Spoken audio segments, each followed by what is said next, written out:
एक जख्मी सोल्जर थोड़े दिनों के लिए लड़कियों के स्कूल में आसरा लेता है, पर वहां पर सब लड़कियां उसके पीछे पागल थी। अब आगे क्या होगा ये आज की हमारी मूवी द बिगिड ये 2017 की एक हॉलीवुड मूवी में हम देखेंगे। अगर आपको ये वीडियो अच्छा लगता है तो प्लीज इसे लाइक और कमेंट जरूर कर दीजिएगा। अब बिना किसी देरी के एक्सप्लेनेशन स्टार्ट करते हैं। हमारे इस मूवी का जो टाइम पीरियड है अमेरिकन सिविल वॉर का है, 1800s में का। मूवी स्टार्ट होती है और हम एक छोटी सी लड़की एमी को देखते हैं। ये जंगल में से गुजरते हुए मशरूम को ढूंढते हुए जा रही थी। अचानक से उसे एक जख्मी सोल्जर दिखा। उसका नाम था जॉन। एक्चुअल में जॉन इस वॉर में उनका एनिमी है। वो जख्मी था और बहुत ही ज्यादा डरा हुआ था। एमी का दिल बहुत अच्छा था। वो कहती है मैं और मेरी टीचर पास में ही रहते हैं, अगर तुम चाहो तो वहां पर आ सकते हो। उसे हेल्प करते हुए अपने स्कूल तक लेकर आती है।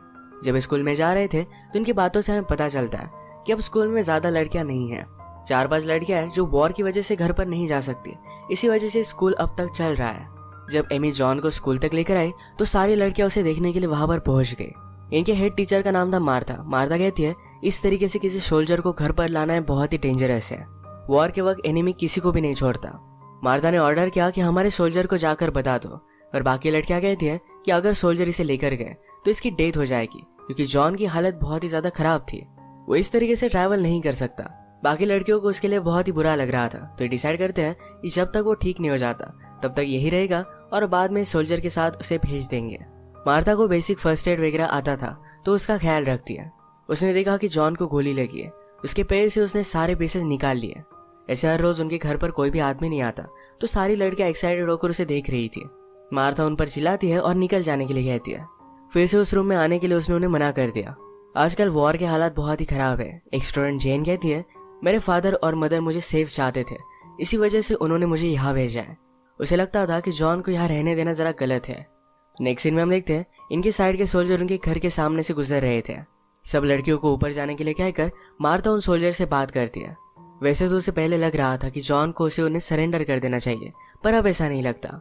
फिर भी अपनी सेफ्टी के लिए उन सोल्जर से कुछ बुलेट्स ले लेती है। उसके पास गन ऑलरेडी थी। सुबह एमी जॉन को देखने के लिए आई हुई थी, पर जॉन अभी अनकॉन्शियस है। सब प्रे करते हैं कि जॉन जल्द से जल्द ठीक हो जाए, पर मार्था को लग रहा था कि ठीक होकर यहाँ से वो चला जाए। अगले दिन एमी फिर से जॉन से मिलने के लिए आई और अब उसे होश आ गया था। जॉन कहता है कि क्या सुबह हुई है? एमी कहती कि हाँ। जॉन ने कहा कि पंछियों का आवाज बहुत ही ब्यूटीफुल आ रहा था। एमी कहती कि मेरे पास नेस्ट का कलेक्शन है, अगर आप चाहो तो मैं आपको दिखा सकती हूँ। जॉन कहता है कि मुझे देखना बहुत अच्छा लगेगा। एमी और जॉन कम समय में बहुत ही अच्छे फ्रेंड्स बन गए थे। यहाँ स्कूल में सब लड़कियों को जॉन पसंद है, सिर्फ जेन को छोड़कर, क्योंकि जेन को पियानो बजाना अच्छा लगता है और उसी पियानो रूम में जॉन को रखा गया है। मार्था नोटिस करती है कि जॉन के आने के बाद सब लड़कियां जरा अलग रहने लग गई है। जो ज्वेलरी सालों तक बाहर नहीं निकलती थी अब उन्होंने पहन ली थी। नेक्स्ट सीन में जब मार्था जॉन के पास आई हुई थी तो जॉन कहता है कि मैं बहुत ही ग्रेटफुल हूँ कि आपने मुझे यहाँ रहने दिया। वो अगर उसे हेल्प नहीं करती तो जॉन की अब तक डेथ हो जाती। मार्था बहुत ही चालाक थी। जॉन उसे कितनी भी अच्छी चीजें कहे पर इसका इफेक्ट उस पर नहीं पड़ने देती। ये जब बात कर रहे थे तभी अचानक से एक स्टूडेंट जिसका नाम है अलिशिया इनके रूम में आ जाती है। मार्था ने उसे डांटा और काम करने के लिए भेज दिया। अलिशिया को जॉन पसंद आया था और किसी भी हालात में उसे पाना चाहती थी। वो टीचर के कहने से पीछे हट जाए ऐसी लड़की नहीं थी। थोड़ी देर बाद एक छोटी सी लड़की जिसका नाम है मरी जॉन से मिलने के लिए आती है। उसे उसने प्रेयर की बुक दी। जॉन उसे थैंक यू कहता है। उसे सारी लड़कियों का अटेंशन मिल रहा था तो ये सब उसे अच्छा लगता है। मरी को रूम से आता हुआ देख उसकी टीचर एडविना उस पर गुस्सा हो जाती है। एडविना ने नोटिस किया कि उसका ये नेकलेस मरी ने पहना हुआ था तो उसे डांटती है। मरी ने कहा कि आपने भी तो अच्छी अच्छी ज्वेलरी पहनी हुई है। एडविना को डोर पर देखकर जॉन उसे अंदर बुला लेता है। एडविना ने जॉन के नेल्स नोटिस किए जो बहुत ही खराब थे।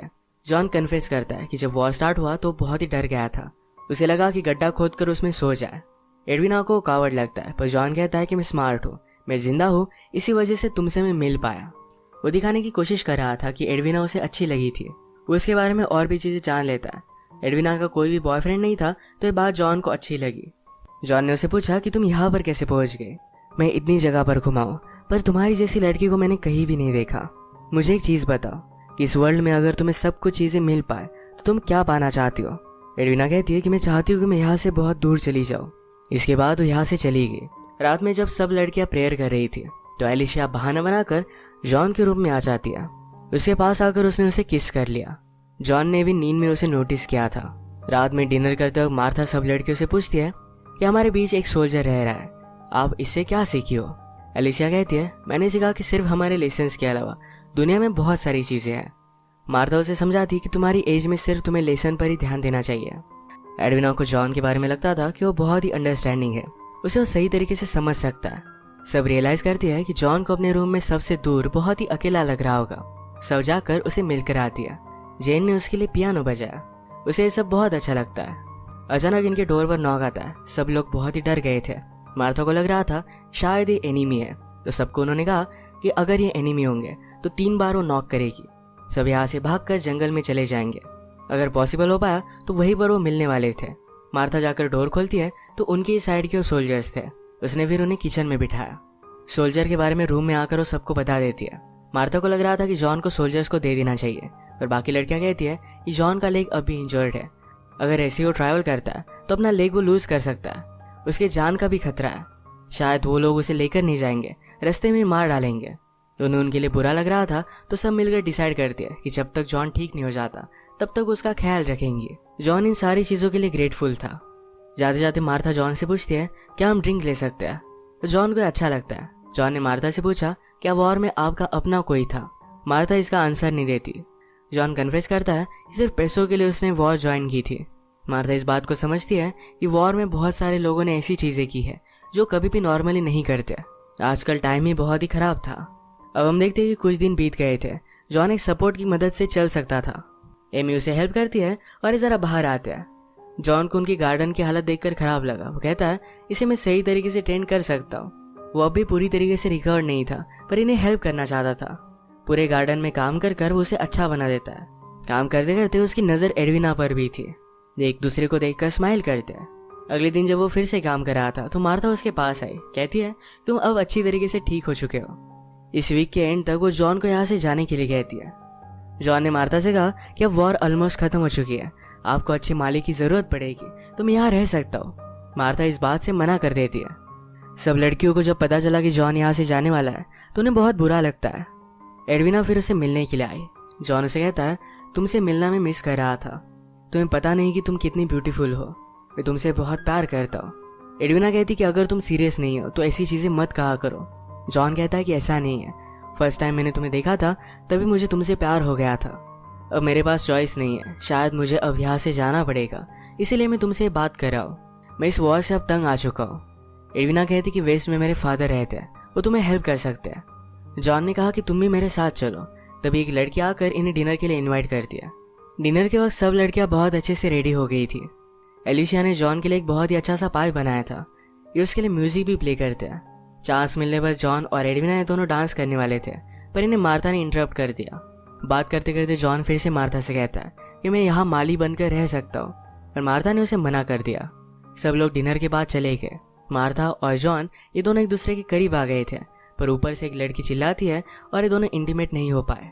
रात में एडविना को लग रहा था कि जॉन उसके पास आएगा, पर एलिशा के रूम से उसने कुछ आवाज़ सुनी। उसने जाकर देखा तो जॉन और एलिशा इंटीमेट हो रहे थे।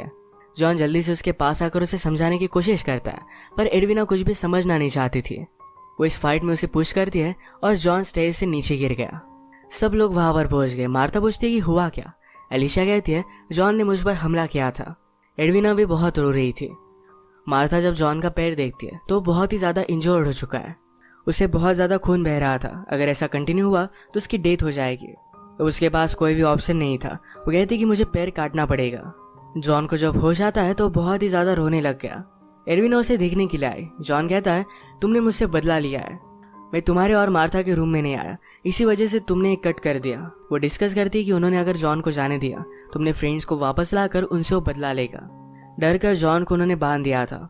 जब एलिशा उसे मिलने के लिए आई तो जॉन उसे कहता है कि जाकर मार्था के यहाँ से कीज लेकर आओ। वो जब मानती नहीं तो उसके हेयर को पकड़ लेता है। उसने फिर उसे फ्री कर दिया। जब जॉन के रूम के यहाँ से जेन गुजर रही थी तो उसे कहता है कि शायद सब लोग मेरे खिलाफ है, उन्हें मेरे बारे में ज़रा अच्छी चीज़ें कहो। अब उसका क्या किया जाए इसके बारे में सब लोग जब डिस्कस कर रहे थे तो जॉन अचानक से गन लेकर नीचे आ जाता है। सब डर गई थी। वो उसे निकल जाने के लिए कहते हैं और जॉन कहता है कि जब मुझे अच्छा लगे तभी मैं यहाँ से जाऊँगा। एमी कहती कि प्लीज़ चिल्लाओ मत, मेरा टर्टल डर रहा है। जॉन ने एमी का टर्टल लेकर भी उसे फेंक दिया। वो उनकी फ्रेंडशिप को भी भूल चुका था। मार्था एमी से कहती है हमारे डोर पर जाकर एक क्लोथ लगा कर आओ, इससे सोल्जर्स को पता चलेगा कि एनीमीन के घर में छुपा हुआ है। ये करने के लिए एमी गई, पर जॉन ने ये देख लिया। वो जाकर उसे पकड़ लेता है। उसे कन्फ्रंट कर रहा था कि ये सारी चीजें वो क्यों कर रहे थे।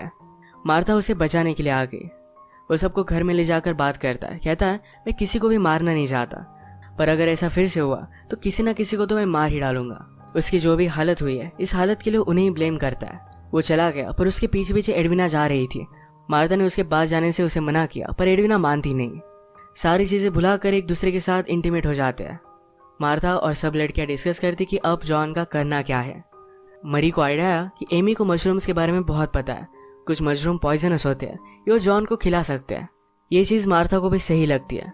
मार्था ने फिर जॉन को डिनर के लिए इनवाइट किया। जॉन फिर से सबसे सॉरी कहता है। मार्था भी कहती है कि मैं इस बात को समझ सकती हूँ, हम सब में एक अच्छी रिलेशनशिप बनी रहे, इसीलिए मैंने आज का डिनर बहुत ही स्पेशल किया है। एमी ने तुम्हारे लिए स्पेशल मशरूम्स लाए जो तुम्हें पसंद है। जॉन भी इसके लिए एक्साइटेड था। जॉन ने एडविना को ऑफर करता है पर जेन ने कहा तुम्हें तो मशरूम पसंद नहीं थे। जॉन ने मशरूम खाए और उसे बहुत अच्छे लगे। उसे तुरंत सांस लेने में तकलीफ होने लगती है और वहीं पर उसकी डेथ हो गई। इसके बाद उन्होंने सोल्जर को सिग्नल देने के लिए गेट पर क्लॉथ बांध दिया। जॉन को एक व्हाइट क्लॉथ में डालकर बाहर उसे वो रख कर आते हैं। इसी के साथ ही मूवी एंड हो जाती है। अगर हम देखें कि घर की सब लेडीज ने जॉन को बहुत हेल्प की थी, पर जॉन सिर्फ उसके साथ खेल रहा था। जब हेल्प करनी थी तो उन्होंने जॉन की हेल्प की, पर जब जॉन ही उनके खिलाफ हो गया तो टफ बनकर उसे वो मार भी डाल दिया। इनका काइंडनेस से कोई भी वीकनेस नहीं था। जब टफ बनना था तो ये बन गए। इस तरीके से वो वर्ल्ड को उनका फायदा उठाने नहीं दे सकती थी। ये मूवी हमें बता कर जाती है कि हम किसी को काइंडनेस दिखा सकते हैं, पर जब वही पर्सन हमारा फायदा उठाने लग जाए तो हमें टफ बनना चाहिए।